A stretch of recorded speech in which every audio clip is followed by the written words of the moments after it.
New at 4, the former dean of students at Sun Prairie West High School agreed to plead guilty today in a federal case against him. That's according to a plea agreement and court records.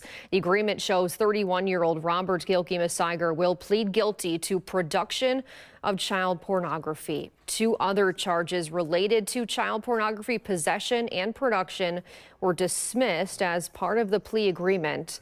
The count comes with a mandatory minimum sentence of 15 years in prison, but Gilkey-Messiger could face up to 30 years.